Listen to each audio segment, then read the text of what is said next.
সত্যিই সেদিন এক অদ্ভুত অবস্থার মধ্যে পড়ে গিয়েছিল দীপঙ্কর।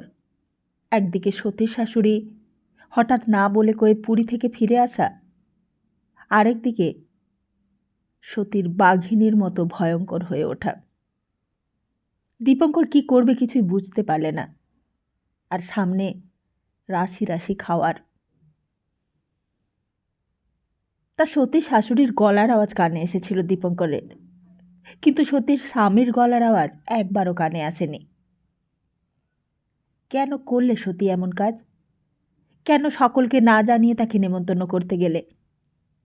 আর যদি নেমন্তন্ন করেই ছিল, তবে কেনই বা সতীর শাশুড়ি হঠাৎ খবর না দিয়ে এসে পড়ল? দীপঙ্করের হাতও নড়ছিল না, মুখও নড়ছিল না। সতী হঠাৎ আবার সামনে এসে বললে, ও কি, হাত গুটিয়ে রইলে কেন? খাও, আর লুচি নেবে? দীপঙ্করের মনে হলো সে যেন বিষ খাচ্ছে। লুচিগুলো গলা দিয়ে ঢুকে গিয়ে যেন বিষক্রিয়া শুরু করে দিয়েছে। সে যেন ফাঁসির কয়েদি, সামনে যেন সতীর চাবুক নিয়ে পাহারা দিচ্ছে। দীপঙ্কর বললে, আমি আর খেতে পারবো না। না, আমি কোনো কথাই শুনবো না। তোমাকে খেতেই হবে। যা যা দিয়েছি সব খেতে হবে, কিছুই ফেলে রাখতে পারবে না। আমি সারাদিন ধরে নিজে তদারক করে সব করিয়েছি, এ তোমায় আমি ফেলে রাখতে দেব না। দীপঙ্কর বললে, কিন্তু কেন তুমি আমাকে নেমন্তন্ন করতে গেলে? এতদিন এতবার তো আমার জন্মদিন এসেছে, তুমি ডেকে খাওয়াওনি বলে তো আমার কোনো দুঃখই ছিল না। আমি তো তোমার কথা ভুলেই গিয়েছিলাম। সত্যি জোর গলায় ডাকলে, শম্ভু। শম্ভু এলো।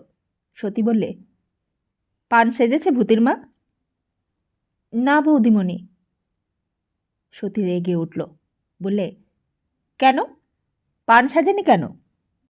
দীপঙ্কর বললে, নাইবা সাজলো সতী, থাক না, আমি তো পান খাই না। সতী যেন খুব রেগে গেছে, বললে, তুমি চুপ করো। যা, তুই পান সেজে নিয়ে আয় এখানে। জানিস না বাড়িতে লোকে নেমন্তন্ন করলে পান দিতে হয়? দীপঙ্কর উঠল, উঠে হাত মুখ ধুয়ে তোয়ালে দিয়ে মুখ মুছে নিলে। সতী কাছেই দাঁড়িয়েছিল। পান আনতেই সতী বললে, নাও, পান খাও। পান? একটু বুঝি দ্বিধা করতে গেল দীপঙ্কর, কিন্তু সতীর মুখের দিকে চেয়ে আর আপত্তি করতে ভরসা হলো না। সতী আবার শম্ভুকে ডাকলে, বললে, রতনকে বল গাড়ি বার করতে, দীপঙ্কর বাবুকে বাড়ি পৌঁছে দিয়ে আসবে। শম্ভু বললে, মামুনি গাড়ি বন্ধ করে দিতে বলে দিয়েছে। দীপঙ্কর বললে, গাড়ির কি হবে, আমি তো এটুকু বেশ হেঁটেই যেতে পারবো। সতী ধমক দিয়ে উঠল, বললে, তুমি চুপ করো তো। তুই রতনকে বলে আয় গাড়ি যেই বন্ধ করতে হুকুম দিক। আমি হুকুম দিচ্ছি গাড়ি বেরোবে। যা, বলে আয়। শম্ভু চলে গেল। দীপঙ্কর পেছন পেছন যাচ্ছিল। সতী বললে, শোনো দীপু। দীপু পেছন ফিরলে। সতী বললে, কালও তুমি ঠিক এই সময় এখানে আসবে। কাল? কালও খেতে হবে? সতী বললে, হ্যাঁ, কাল তুমি এসো, তারপর যা করবার আমি করব। দীপঙ্কর বললে, কিন্তু কাজটা কি ভালো করছো? সতী বললে, ভালো মন্দ সে আমি বুঝে নেব, আমি অনেক সহ্য করেছি। ঠিক এসো, ভুলো না, আমি বসে থাকবো তোমার জন্য। দীপঙ্কর সিঁড়ি দিয়ে নামতে নামতে শুনতে পেলে সতীর শাশুড়ির গলার আওয়াজ, বৌমা, এদিকে একবার এসো তো। পরিষ্কার তকতকে ঝকঝকে সিঁড়ি দিয়ে নামতে নামতে দীপঙ্করের পা দুটো কাঁপতে লাগলো। তারপর বাইরে বাগানের সামনে আসতেই দেখলে ড্রাইভার গাড়ি বার করে দাঁড়িয়ে। দীপঙ্কর কাছে যেতেই দরজাটা খুলে দিলে। দীপঙ্কর ভেতরে উঠে বসল। তারপর ইট বাঁধানো রাস্তাটা দিয়ে বাড়ির গেট পেরিয়ে গাড়িটা প্রিয়নাথ মল্লিক রোডে গিয়ে পড়ল।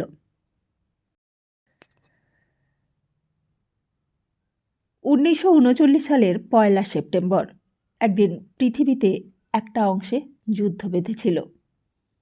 ছোট যুদ্ধই ছিল সেটা। প্রথমে কি কেউ কল্পনা করেছিল তার জের এতদিন ধরে চলবে? কিন্তু যুদ্ধটা শেষ পর্যন্ত চলেছিল 6 বছর 21 ঘন্টা 23 মিনিট ধরে।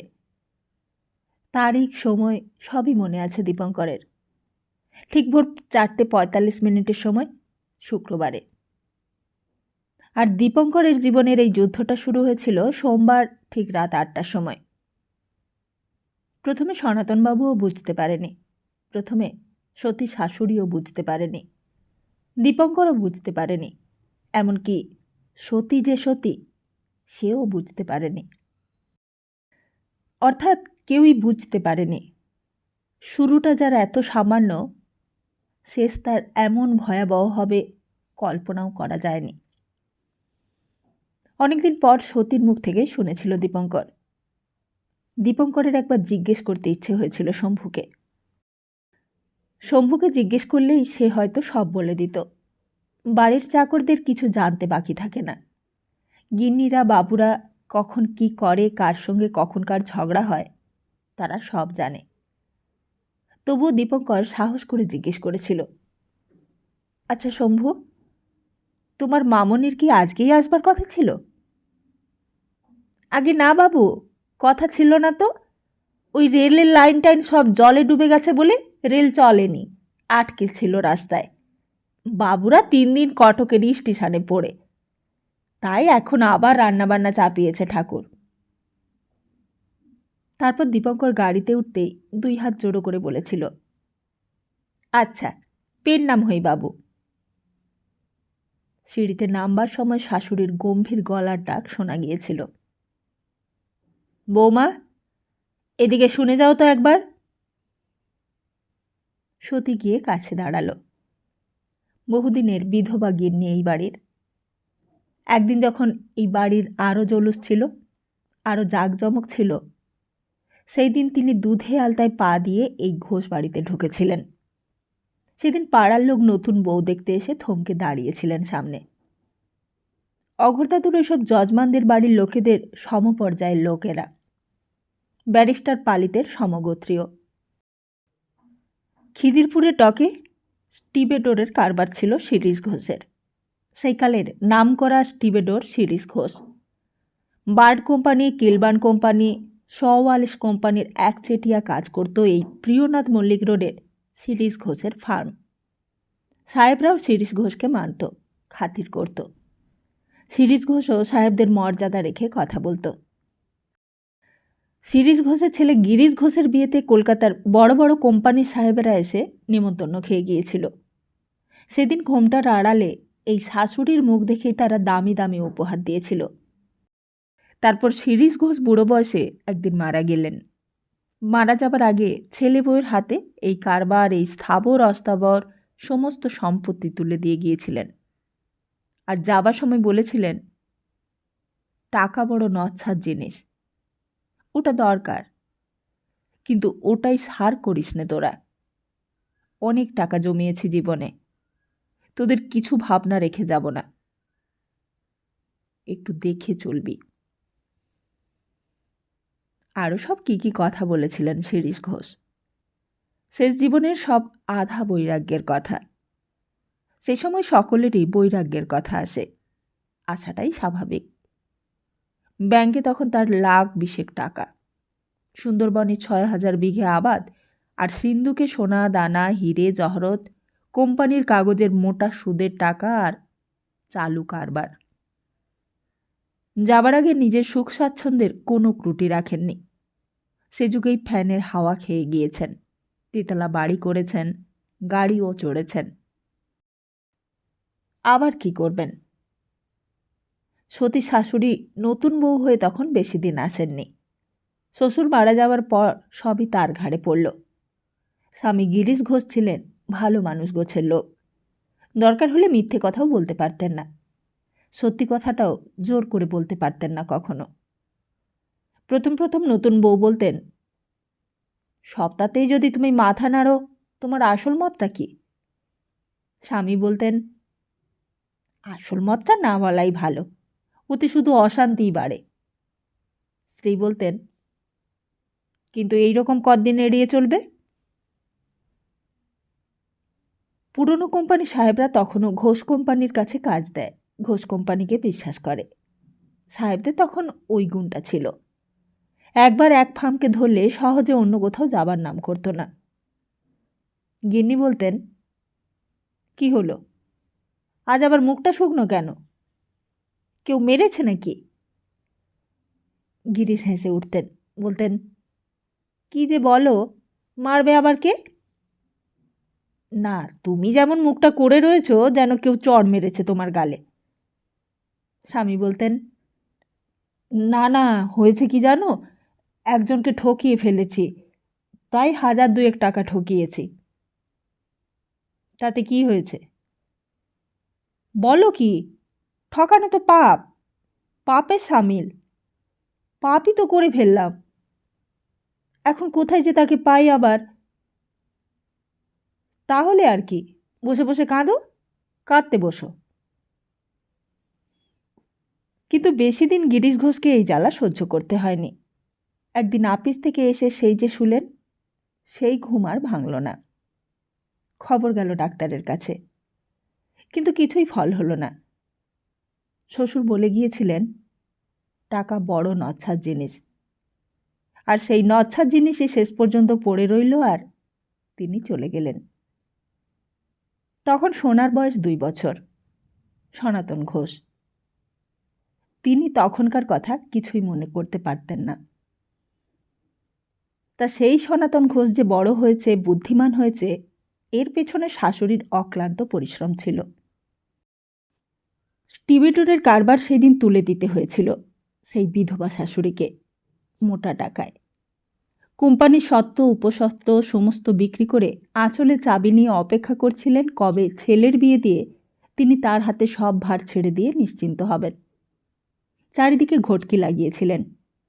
শেষে একজন এসে খবর দিয়ে গেল এই মেয়েটির কথা।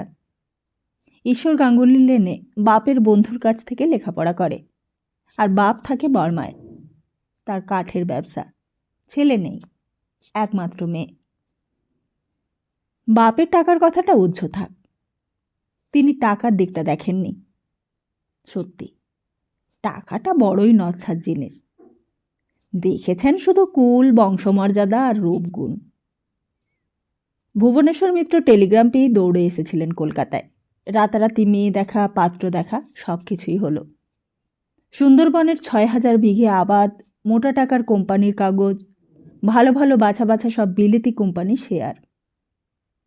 সেটাও বড় কথা নয়, আসল হলো বংশ, আসল হলো বনে দিয়ানা। কাকাবাবুকে বললেন, কেমন দেখলে তুমি হে শচীশ? কাকাবাবু বললেন, আমি তো সব রকম খোঁজ খবর নিয়েই আপনাকে খবর দিয়েছি। রায়বাহাদুরও চেনেন ওদের। কে রায়বাহাদুর? রায়বাহাদুর নলিনী মজুমদার, এক পাড়ারই লোক তো সবাই। ওই ধরুন লখার মাঠের একাদশী বাড়ুজ্জে, চাউলপট্টির শশধর চাটুজ্জে, সকলেরই চেনা। শিরীষ ঘোষের নাম করলে এখনও সবাই কপালে হাত থেকে প্রণাম করে আর বলে, তিনি ছিলেন দেবতার মতো। তা সেই শিরীষ ঘোষেরই নাতি। ভুবনেশ্বরবাবু বলেছিলেন, কিন্তু বাড়িতে তো ওই মা ছাড়া 2টি প্রাণী নেই শচীশ। সতী যেরকম মেয়ে, ও কি টিকতে পারবে? কাকাবাবু বলেছিলেন, তা নেই তো ভালোই, ওই ননদ ভাজ দেওর ওসব না থাকাই ভালো, থাকলেই যত ঝঞ্ঝাট। আপনার মেয়ে যেমনভাবে মানুষ হয়েছে তাতে ওসব না থাকাটাই ভালো, এখানেই বিয়ে দিয়ে দিন। আর তারপর আর কিছুই ভাববার সময় ছিল না। একটা মেয়ে সংসার ছেড়ে চলে গিয়েছে নিজেরই গাফিলতিতে। এই মেয়েটার বেলায় আর সেই ভুল করলেন না ভুবনেশ্বর মিত্র। 3 দিনের মধ্যেই আয়োজন অনুষ্ঠান সব পাকা হয়ে গেল।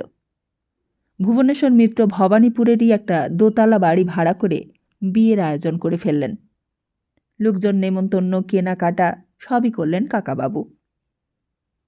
আর একদিন উলু দিয়ে শাঁখ বাজিয়ে বেনারসি জড়িয়ে সতী এসে ঢুকলো এই বাড়িতে। তারপর অনেক দিন কেটে গেল, অনেক বছর কেটে গেল। কোথায় বর্মায় কোন এক মগের মুল্লুকে জন্ম হয়েছিল, আর সেখান থেকে ভাসতে ভাসতে কোথায় কোন এক ঈশ্বর গাঙ্গুলি লেনের এদো গলিতে এসে উঠেছিল। আবার একদিন হঠাৎ এই বাড়িতে বউ হয়ে আসতে হলো সতীকে। শাশুড়ি বললেন, কই দেখি, খোপাটা খোলো তো মা, চুলটা দেখি। প্রথম প্রথম সতী কিছুই বলতো না, যা বলতো শাশুড়ি মুখ বুজে শুনত।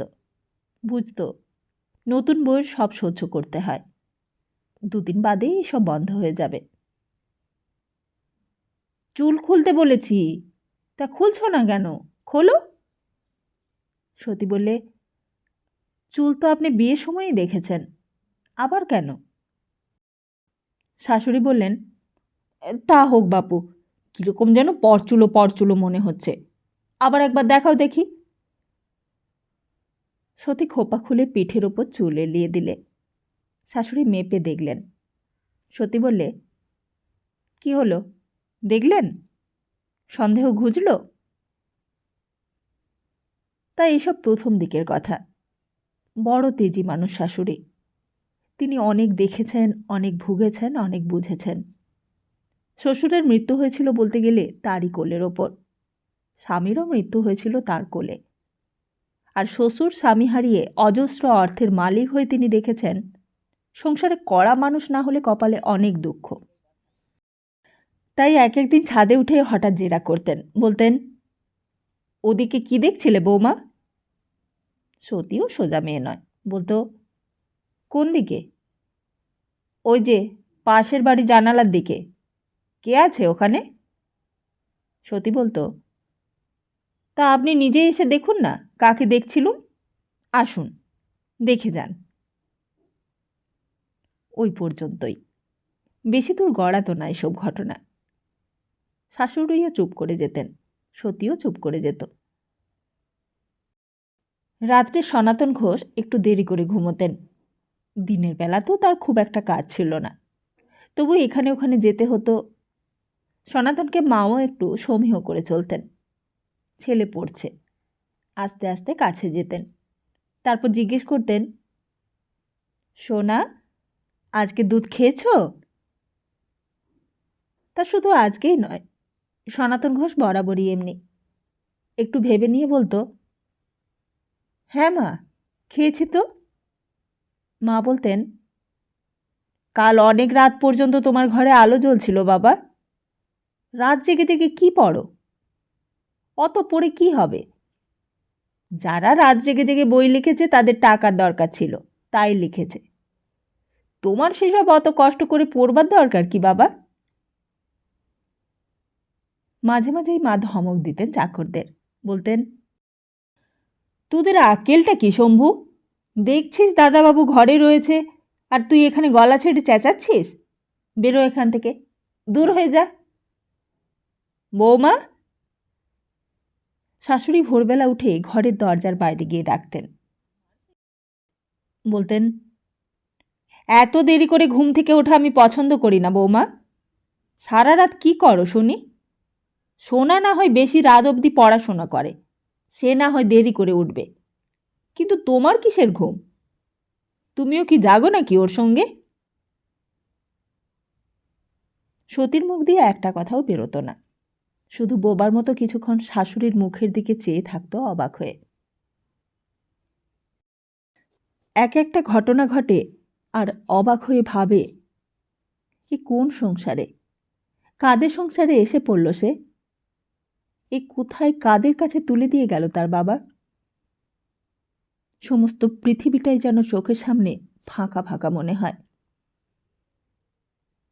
তাই এসব দিনের প্রত্যেকটি কথা, প্রত্যেকটি খুঁটিনাটি ঘটনা সতী পরে দীপঙ্করকে বলেছিল।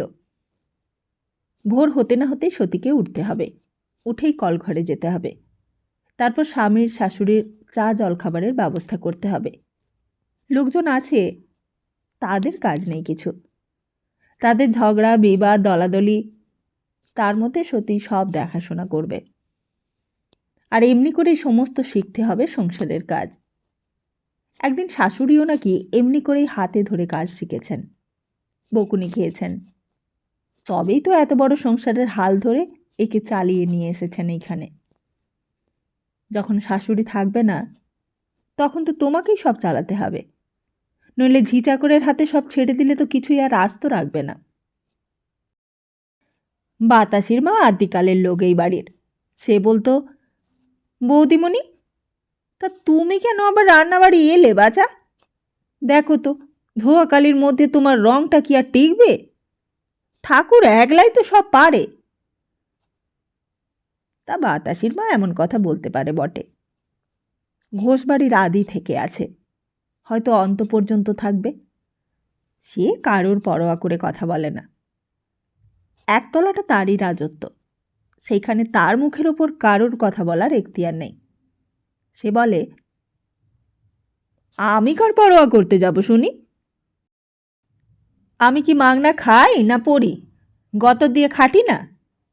ওই দাদাবাবুকে মানুষ করিনি এই হাতে?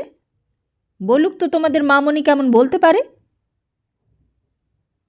হঠাৎ কথার মধ্যে সতীকে আসতে দেখে আবার বলে, তা বুঝি খবরদারি করতে পাঠালে তোমাকে বুড়ি? বাতাসির মা নিজেই নিজের পরিচয় দিয়েছিল। আমার নাম বাতাসির মা বৌদিমণি, বাতাসির মা বললেই সবাই চিনবে। এই বাড়ির পান থেকে চুন খসলে এই বাতাসির মাকে জবাবদিহি করতে হয়। ওই তোমার কর্তাকে আমি তো বুকে পিঠে করে মানুষ করেছি। তোমার শাশুড়ি তো নড়ে বসতেই মূর্ছা যেত তখন, এখন ভারী কাজ দেখাচ্ছে। ভূতির মা বলতো, তুমি থামো তো বাতাসির মা, নতুন বউয়ের সঙ্গে উনি পুরনো কাসুন্দি ঘাঁটতে বসলেন। তা ঘাঁটবো না? বাতাসির মা কি কাউকে পরোয়া করে নাকি? গতর আছে বলে এত খাতির আমার, নইলে কে পুছতোলা? তারপর বাতাসির মা সতীর ওপর হঠাৎ সদয় হয়ে উঠত, বলতো, দেখো তো ঘেমে একেবারে নিয়ে উঠেছে বৌদিমণি, বাড়িতে আসতে না আসতেই একেবারে কাজের কাজই করে তুলবে গা। এমন বউ কটানি শাশুড়ি তো মায়ের জন্মে দেখিনি বাছা।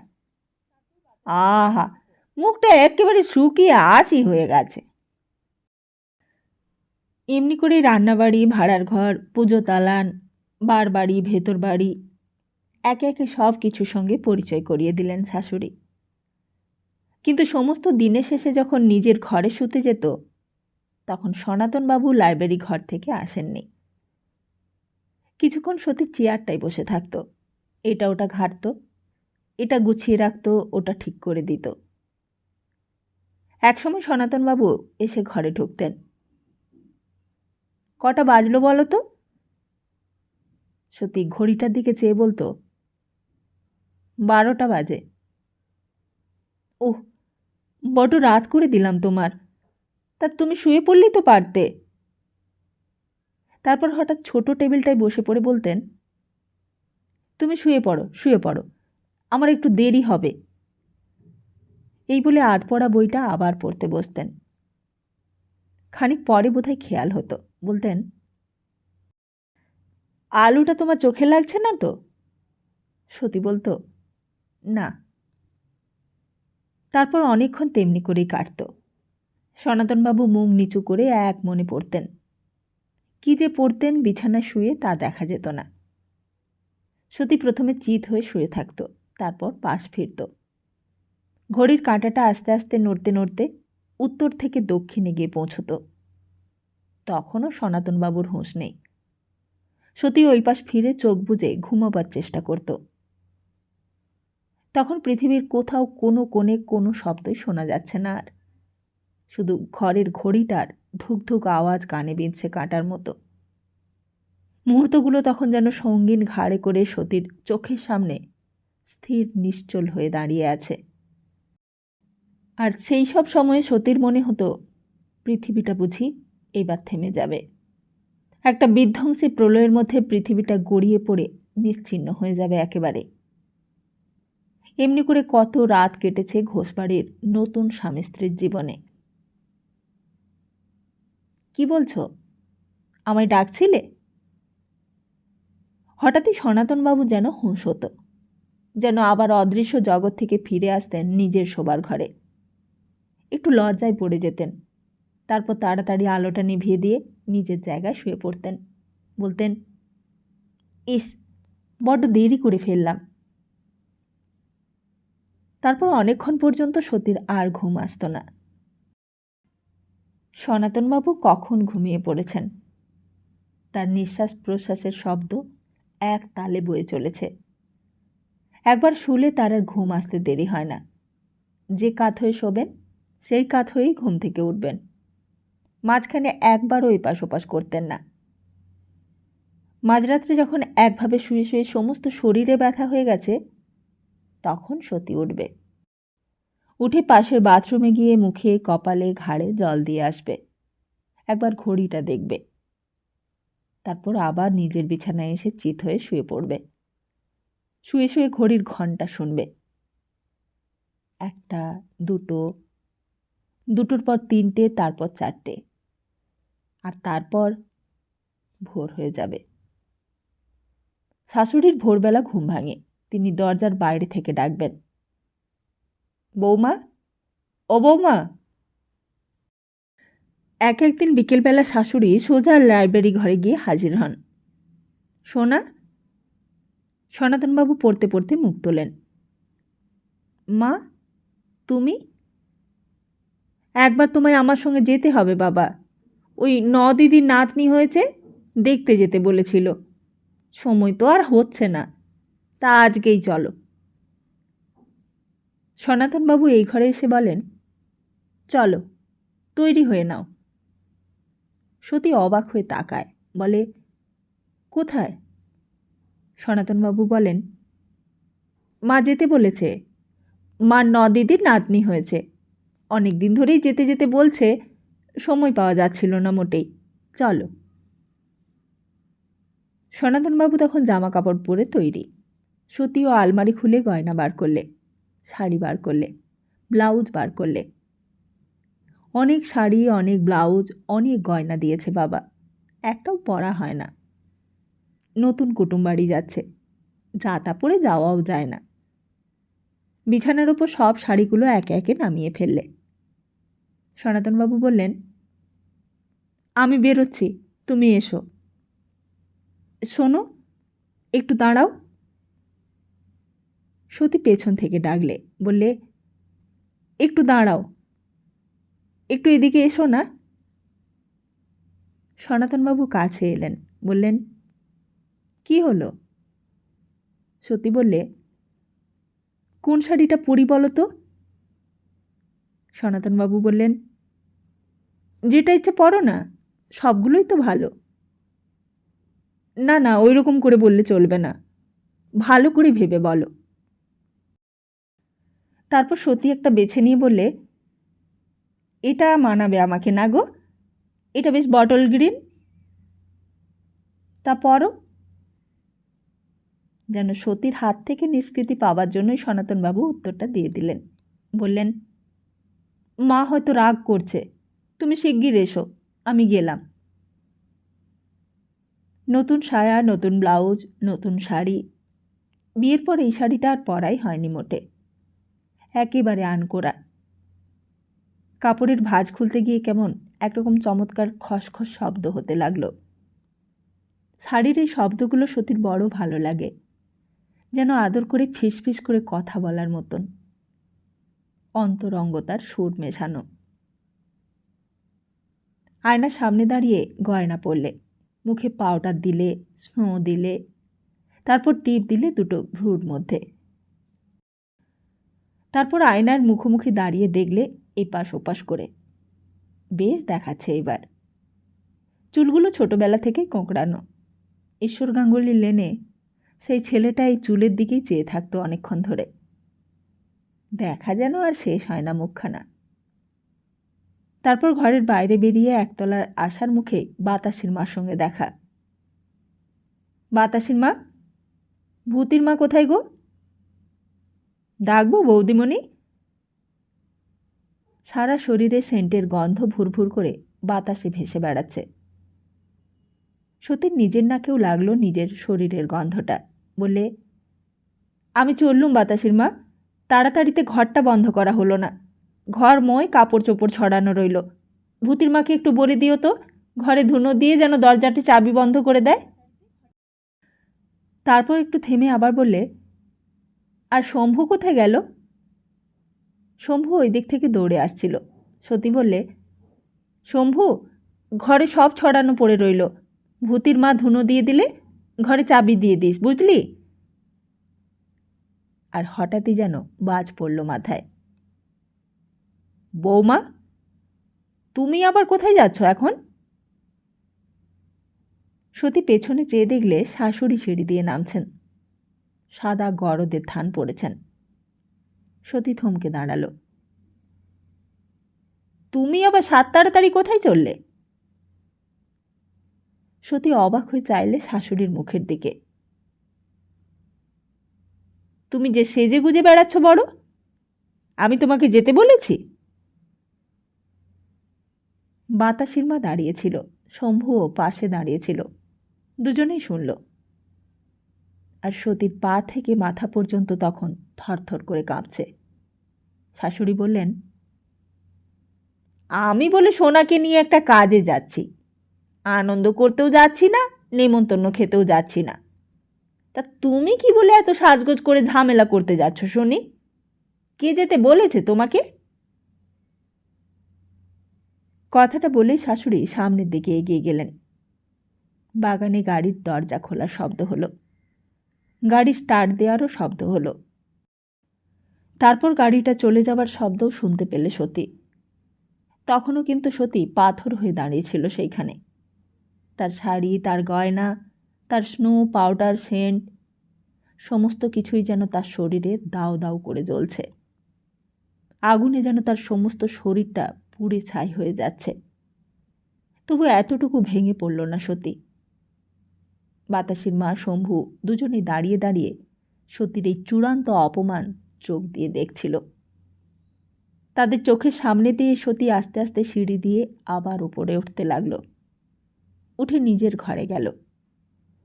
তারপর একে একে নতুন শাড়ি, গয়না, ব্লাউজ, সায়া সব খুলে ফেললে। আবার পুরনো সায়া, ব্লাউজ, শাড়ি গায়ে জড়ালো।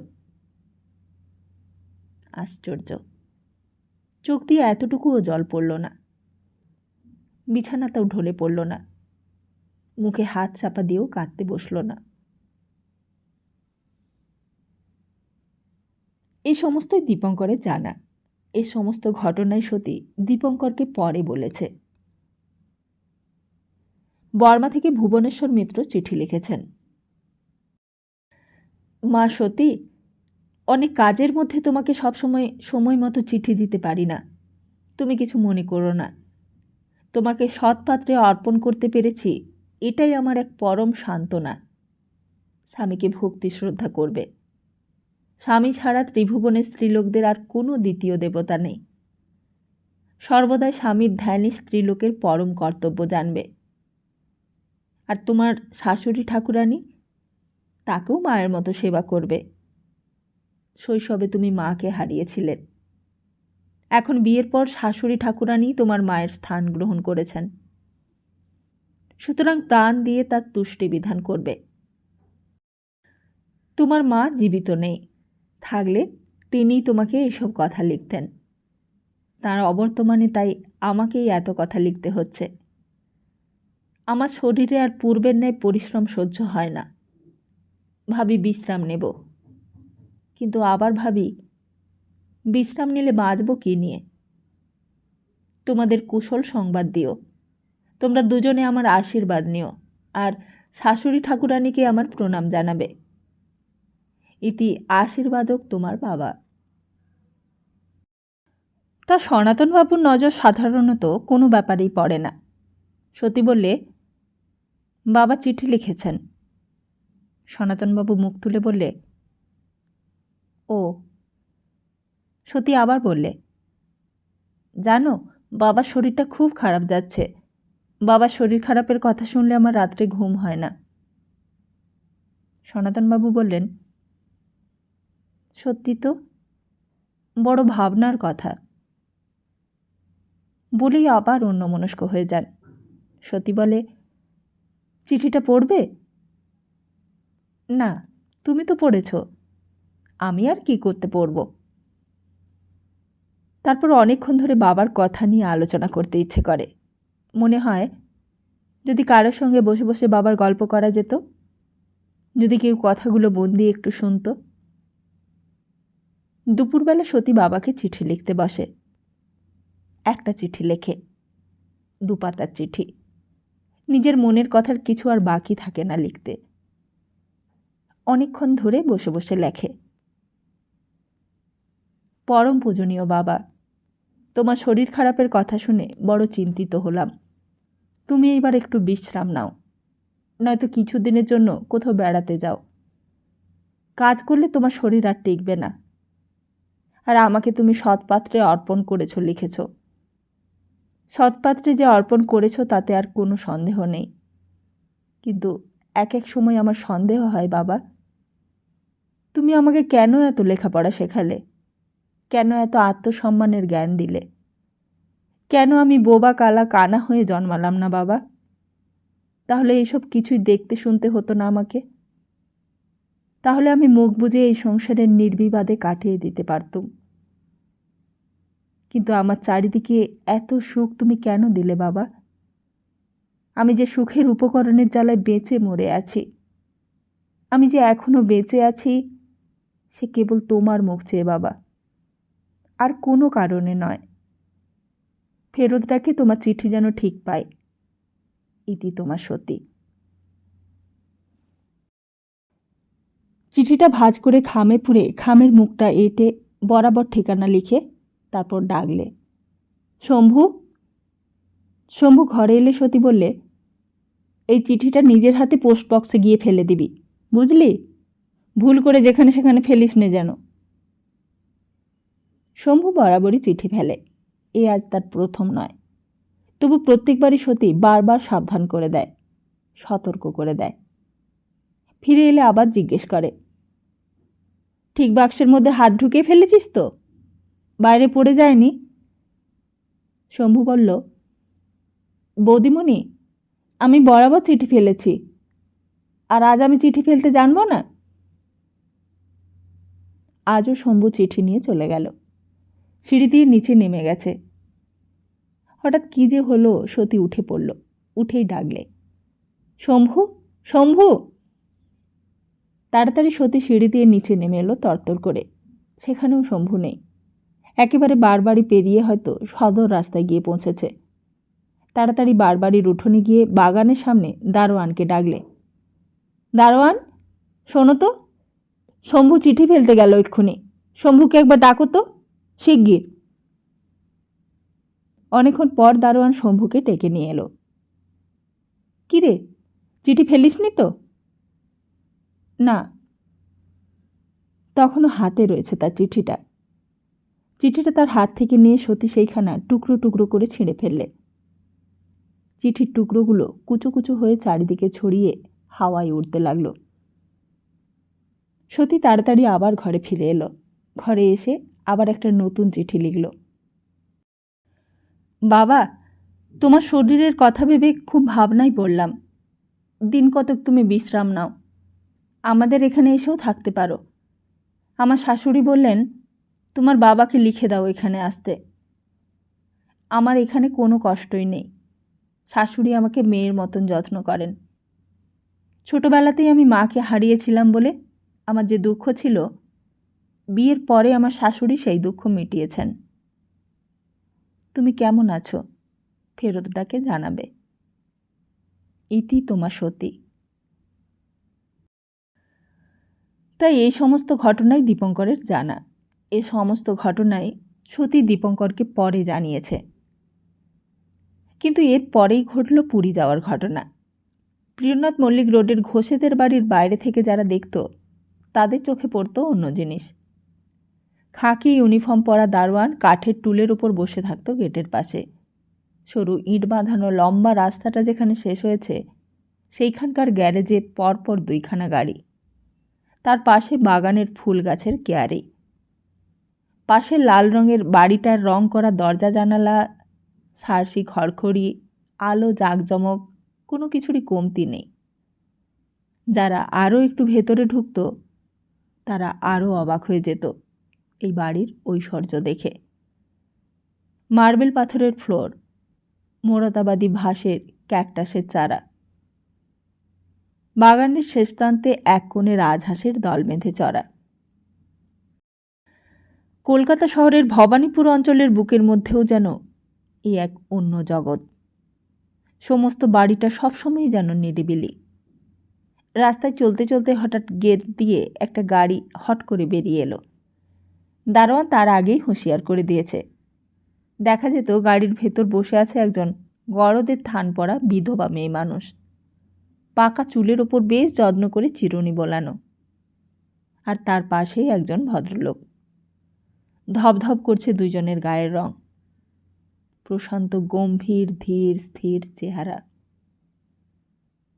গাড়িটা বেরিয়ে যেতেই গেটটা আবার বন্ধ হয়ে যেত। যারা দেখত তারা বলা বলি করত, খুব বড় লোকের বাড়ি বলে মনে হচ্ছে হে। কিন্তু সেই দিন যখন গাড়িটা বেরোলো তার ভেতর তখন অন্য একজন। সেই বিধবা মানুষটিও নেই, আর সেই প্রশান্ত চেহারার ভদ্রলোকটিও নেই।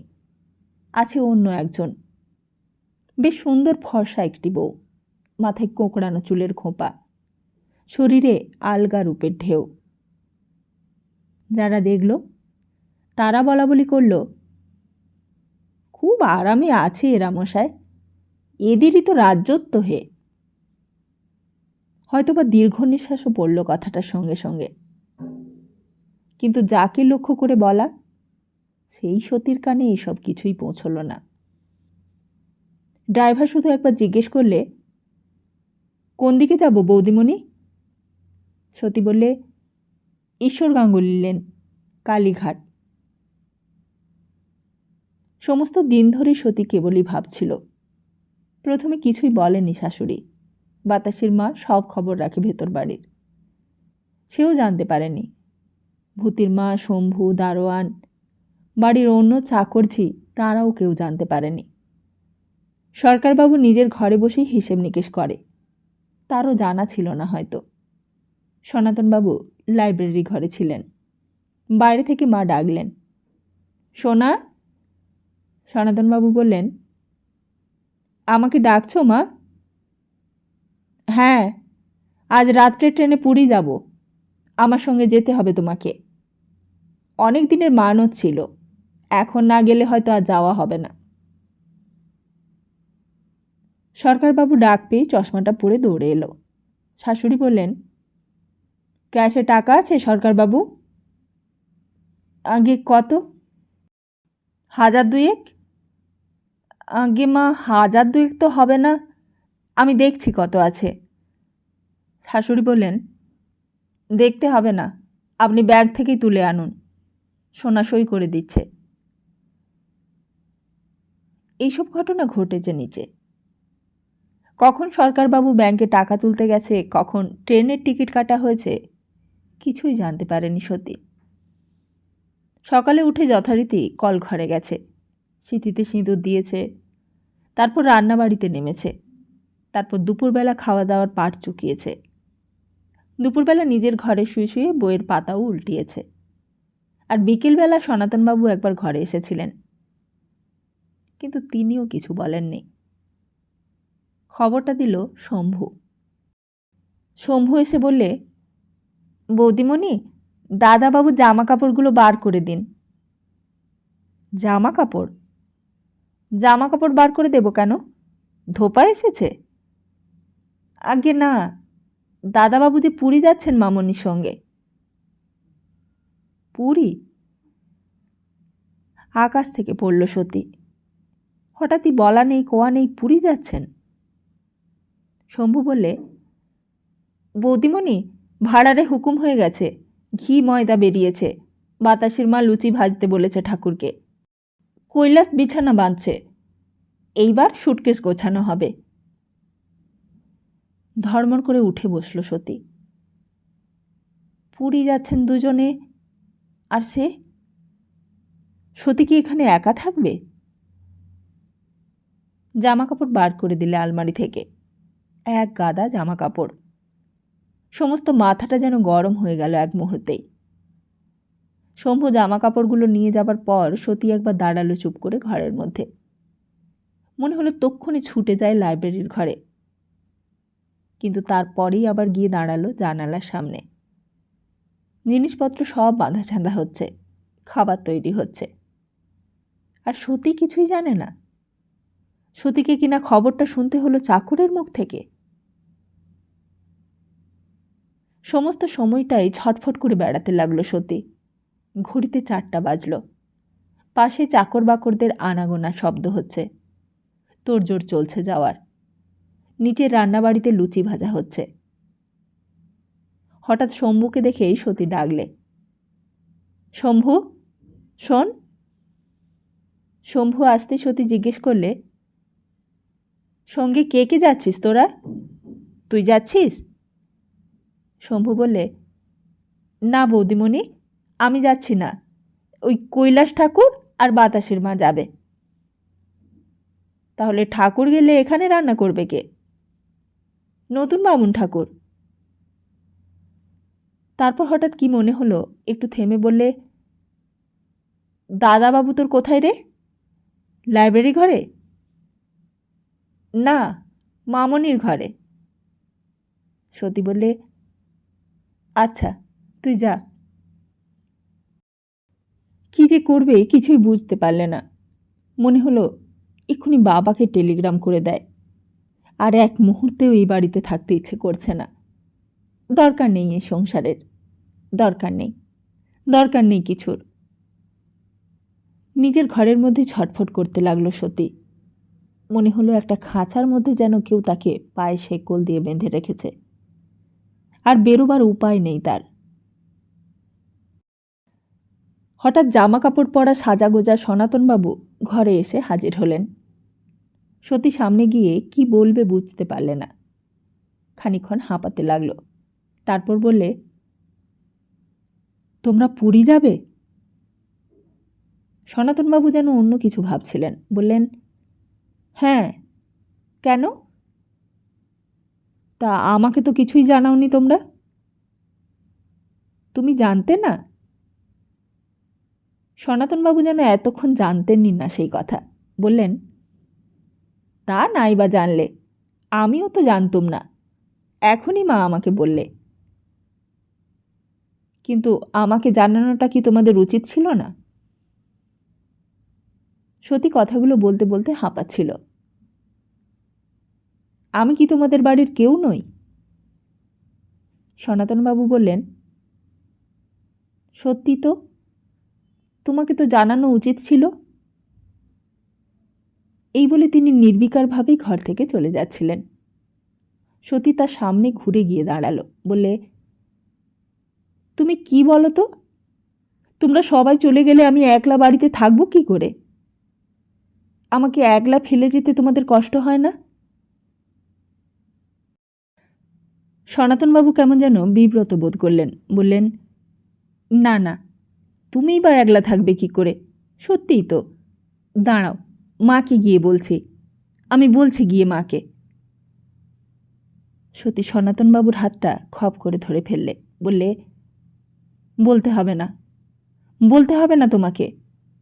আমি যেতে চাই না, আমি একলাই থাকব। একলা থাকতে আমার কোনো কষ্ট হবে না। সনাতনবাবু সতীর মুখের দিকে চেয়ে বললেন, তাহলে বলবো না মাকে? না, বলতে হবে না। তোমরা যেখানে খুশি যাও, যতদিন ইচ্ছে থাকো, আমার দরকার নেই তোমাদের। আমি এখানে খুব আরামে থাকব। সনাতনবাবু যেন নিশ্চিন্ত হলেন মনে মনে। বললেন, হ্যাঁ, মা তো সে কথাই বলছিল, শম্ভুকে রেখে যাচ্ছি, আর নতুন বামুন ঠাকুর রইল। আর আমরা তো আর বেশি দিন থাকবো না, ওই 5-6 দিনের মধ্যেই ফিরে আসব। সতী হাতটা ছেড়ে দিলে। সনাতনবাবু আবার হঠাৎ ভেবে বললেন, তা তোমার যদি যাবার ইচ্ছে থাকে তো চলো না। তোমার কথাটা ঠিক আমার মনে ছিল না। সতী বললে, না, থাক, আমি যাব না। তাহলে আসি, কেমন? বাইরে থেকে শাশুড়ির গলা শোনা গেল। সোনা, যাই মা। সনাতনবাবু বেরিয়ে গেলেন। শাশুড়ি একটু পরেই ঘরে ঢুকলেন। সেই গরদের থান, মাথার পাকা চুলের ওপর চিরুনি বোলানো, খুব ব্যস্ত। শাশুড়িকে আসতে দেখে সতী সামনে এসে পায়ের ধুলো নিয়ে প্রণাম করলে। শাশুড়ি বললেন, সাবধানে থাকবে বৌমা, আমি সরকারবাবুকে সব বুঝিয়ে বলে গেলাম, তোমার কোনো অসুবিধে হবে না। শম্ভুকে রেখে গেলাম, আর নতুন চাকরটাও রইল। দারোয়ানকে বলে দিচ্ছি একটু হুঁশিয়ার হয়ে যেন থাকে। আর আর কিছু বলতে হবে? সতী বললে, না। দেখো, আমার মানত ছিল বলেই যাওয়া, নইলে আর কে যায় এই সময় সংসার ফেলে? তোমার কিছু অসুবিধে হলে শম্ভুকে বলবে, সরকারবাবুকে সব বলা আছে আমার। তারপরে হঠাৎ যেন কি মনে পড়ে গেল, বলে, যাই, ট্রেনের আবার দেরি হয়ে যাবে। এই বলে শাশুড়ি চলে গেলেন। সনাতনবাবু আগেই চলে গিয়েছিলেন। সতী ঘরটার মধ্যে একলা খানিকক্ষণ সেইভাবে দাঁড়িয়ে রইল। তারপর সদর রাস্তার গেট খোলার শব্দ শোনা গেল। গাড়ি বেরোলো। গাড়ির শব্দটাও একসময় মিলিয়ে গেল, আর তারপর সব ফাঁকা। সতীর মনে হলো সমস্ত বাড়িটাই যেন নিঃশব্দে একটা অট্ট হাসি হাসতে লাগলো তার দিকে চেয়ে। মনে হলো যেন এই ঐশ্বর্য, এই গাড়ি, এই সুখ, আরাম, বৈভব সব যেন মিথ্যে, সব যেন ফাঁপা। এর চেয়ে যদি তার অসুখ করত, যদি সে শয্যাশায়ী হয়ে পড়ে থাকতো, সেও যেন অনেক ভালো ছিল তার পক্ষে। এর চেয়ে যদি একটা ছোট সংসারের গণ্ডিতে আবদ্ধ থাকত, তার চিন্তা, ভাবনা, কর্ম, সেও যেন এর চেয়ে অনেক ভালো হতো। এই প্রিয়নাথ মল্লিক রোডের বিরাট বাড়িটার চেয়ে ঈশ্বর গাঙ্গুলি লেনের পুরনো ভাঙা বাড়িটাও যেন অনেক ভালো ছিল। হঠাৎ শম্ভু ঘরে এসে বললে, বৌদিমণি। হ্যাঁ রে, ওরা চলে গেছেন? রাত্রে খাবেই না ভেবেছিল সত্যি, কিন্তু কেন খাবে না? কেন সে নিজেকে কষ্ট দেবে? কার উপর অভিমান করবে? কে তার অভিমানের মূল্য দেবে? তাই আবার ডাকলে, শম্ভু। শম্ভু আবার ঘরে এলো। সতী বললে, আমি খাবো রে। তখন যে বললে খাবো না, তাই উনুন নিভিয়ে দিয়েছে নতুন ঠাকুর। তা হোক, আবার উনুনে আগুন দিতে বল, আমার জন্য লুচি ভাজবে। তা সেই অত রাত্রে আবার উনুনে আগুন দিতে হলো। বাতাসির মা চলে গিয়েছে। ভূতির মার ঘাড়ে সব পড়েছে সংসারের দায়িত্ব। নতুন ঠাকুর আবার লুচি ভাজলে। আবার বৌদিমণির জন্য লুচি ভাজা হলো। আবার তরকারি রান্না হলো। সতী চেয়ে চেয়ে খেলে। কি হয়েছে তার? কিছুই তো হয়নি। সেই বা কেন শরীরকে কষ্ট দিতে যাবে? আরাম করে খেয়ে রাত ভোর ঘুমোবে, দেরি করে ঘুম থেকে উঠবে সকালবেলা। শাশুড়ি নেই যে তাকে ভোরবেলা ঘুম থেকে উঠতে হবে। আর তারপর খাওয়া দাওয়ার পর সতী বিছানায় শুয়ে পড়ল। ভূতির মা বললে, বৌদিমণি, একলা শুতে তোমার ভয় করবে না তো? কেন? ভয় করবে কেন? না, যদি বলো তাহলে আমি তোমার দরজার বাইরে না হয় শুচ্ছি। না না, আমার কি হয়েছে? তুমি তোমার নিজের ঘরে গিয়ে শৌগে যাও, আমার জন্য তোমায় কষ্ট করবার দরকার নেই। তাহলে দরজায় খিল লাগিয়ে দিও বৌদিমণি। ঘুম অবশ্য আসেনি সেদিন সতীর। ঘুম এলে অন্যায় হতো। সমস্ত রাত কত রাজ্যের শব্দ শুনেছে শুয়ে শুয়ে। তারপর শেষ রাত্রের দিকে একটু তন্দ্রাও এসেছিল বোধহয়, তা সেও খানিকক্ষণের জন্য। আর তারপরেই ঘড়ির শব্দ কানে এসেছে আবার। আবার দূরে ট্রাম বাস চলার আওয়াজ এসেছে কানে। সতী তখন বিছানা থেকে উঠে পড়েছে। উঠে বাইরের বারান্দায় এসে দেখেছে ভূতির মা দরজার সামনেই মেঝের ওপর শুয়ে শুয়ে ঘুমোচ্ছে। ভূতির মা, ও ভূতির মা। ভূতির মা ধরফর করে উঠলে, বললে, বৌদিমণি, সকাল হয়ে গেছে, উঠবে না? তারপর শম্ভুকে ডাকলে সতী, বললে, ড্রাইভারকে বলবি আমি বেরোবো আজ গাড়িতে। কোথায় যাবে বৌদিমণি তুমি? তা তোর জানবার দরকার কি? আমার যেখানে খুশি আমি বেরোবো, যা বলছি তাই করগে। তাড়াতাড়ি স্নান সেরে নিয়ে সতী একটা শাড়ি বেছে নিয়ে পরলে, ভালো শাড়ি। মুখটায় স্নো পাউডার ঘষে নিলে। প্রথমে কোনো ঠিক ছিল না কোথায় যাবে। শম্ভু বলেছিল, আমি তোমার সঙ্গে যাব বৌদিমণি। না, তুই থাক, দারোয়ান আমার সঙ্গে যাবে। ড্রাইভার একবার জিজ্ঞেস করেছিল, কোন দিকে যাব বৌদিমণি? সতী বললে, ঈশ্বর গাঙ্গুলি লেন, কালীঘাট। কিন্তু হঠাৎ যে কি হলো, গাড়িটা তখন হাজরা রোড দিয়ে ঢুকে বাঁ দিকে ঘুরছিল। হঠাৎই সতী বললে, না, সোজা চলো। তখন সকাল। এত সকালে গেলে হয়তো সবাই বিব্রত হয়ে উঠবে সেইখানে। গলির ভেতর তো গাড়িটা ঢুকবেও না। অনেক দিন পর যাওয়া। হয়তো সতীকে দেখে সবাই অবাক হয়ে যাবে। হয়তো তাদের সেই বাড়িটাতে নতুন ভাড়াটে এসেছে।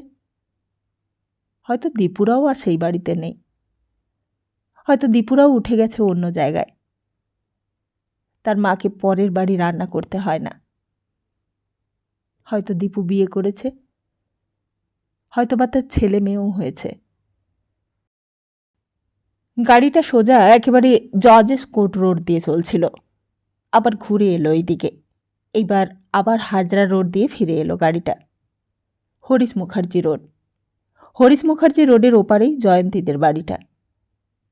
লক্ষ্মীদির বন্ধু জয়ন্তী পালিত, ব্যারিস্টার পালিতের মেয়ে। আর সেই ব্যারিস্টার পালিতের ছেলে নির্মল পালিত। বহুদিন আগে একবার লক্ষ্মীদির সঙ্গে গিয়েছিল ওদের বাড়ি। সতী হঠাৎ বললে, না থাক, সোজা চলো, একেবারে সোজা। একেবারে সোজা। এইসব রাস্তা কত চেনা। কতদিন কলেজ যাবার পথে এই রাস্তা দিয়ে কলেজের বাসে করে গেছে। সেই সব দিনগুলো যেন চোখের ওপর ভাসছে। সতী হেলান দিয়ে বসে বসে ভাবতে লাগল। সমস্ত কলকাতাটাই যেন চষে বেড়াতে ইচ্ছে হচ্ছে। মনে হচ্ছে যেন গাড়ির চাকা হয়ে বন বন করে ঘুরছে। এই রাস্তা যেখানে শেষ হবে সেইখানে গিয়ে পৌঁছতে পারলে যেন ভালো হয়। রাস্তা দিয়ে আপিস যাত্রীর দল চলেছে। একটু পরেই আপিসের দরজাগুলো খুলবে।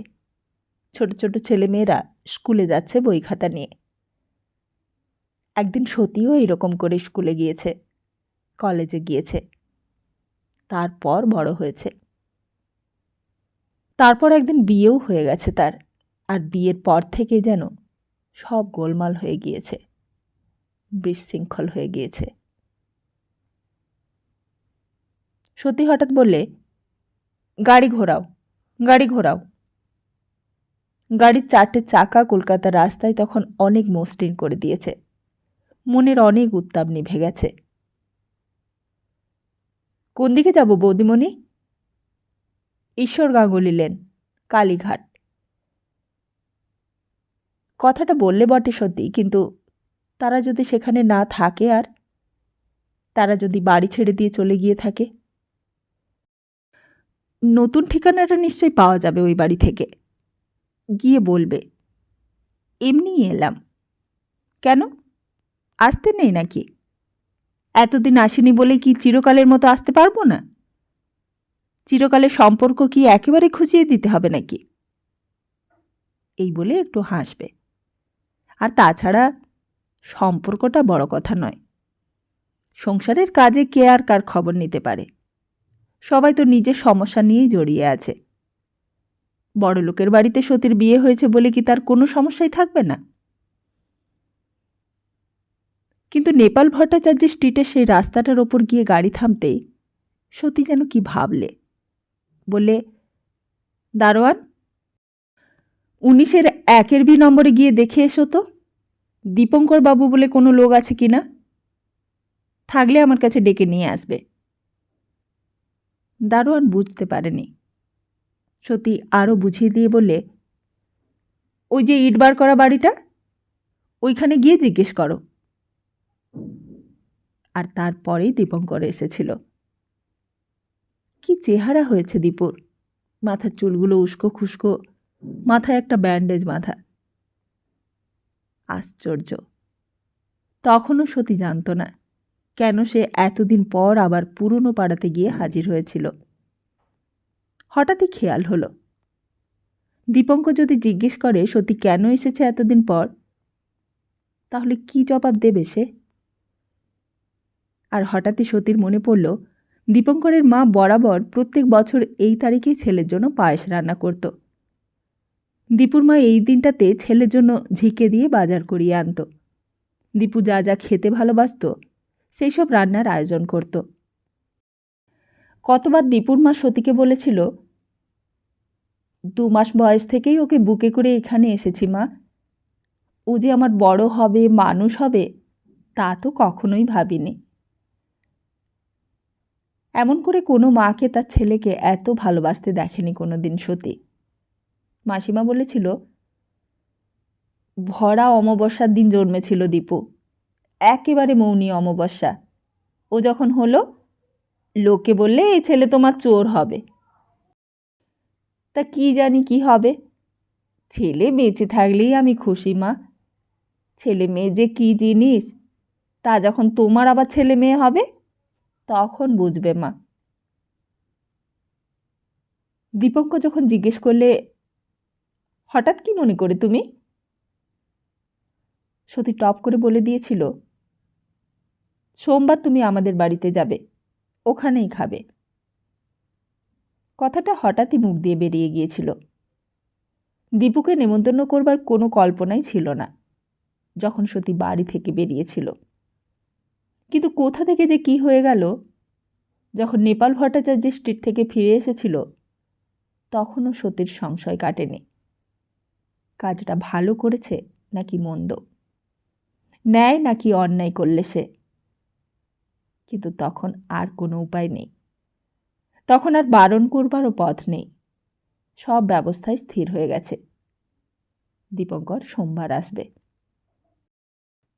ফাঁকা বাড়িটার মধ্যে কটা দিন কি অস্বস্তিতেই যে কাটল। কেন সে নেমন্তন্ন করতে গেল দীপুকে, কেন সে এমন কাজ করে বসল, কার সঙ্গেই বা পরামর্শ করবে সে, আর কেমন করে তাকে বারণ করবে। দেখতে দেখতে সোমবার এসে গেল।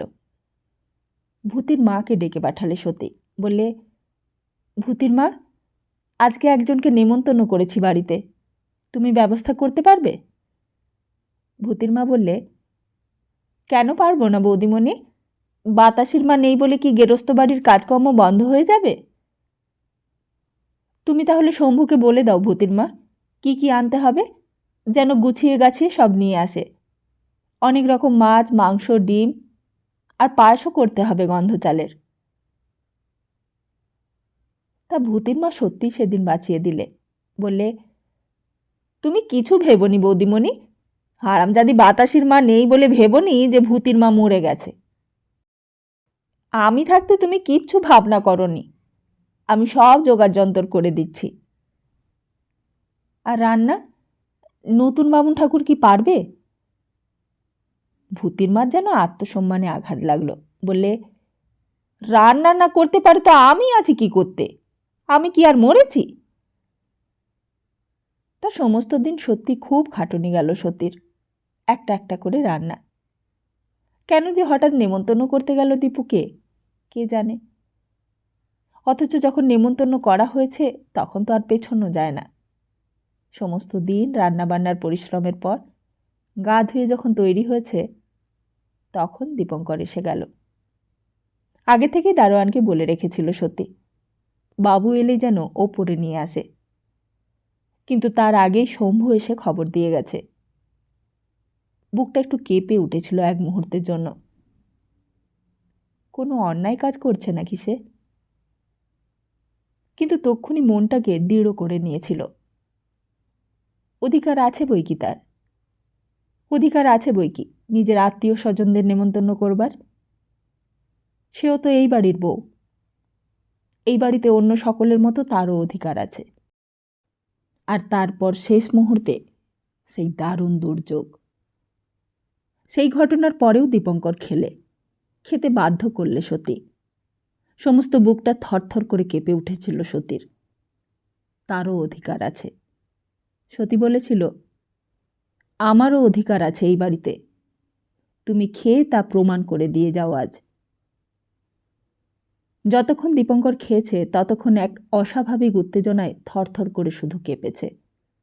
তারপর যখন দীপঙ্কর চলে যাবার জন্য তৈরি, সতীর শাশুড়িকে শুনিয়েই বলেছিল, কাল তুমি আবার আসবে কাল, বুঝলে?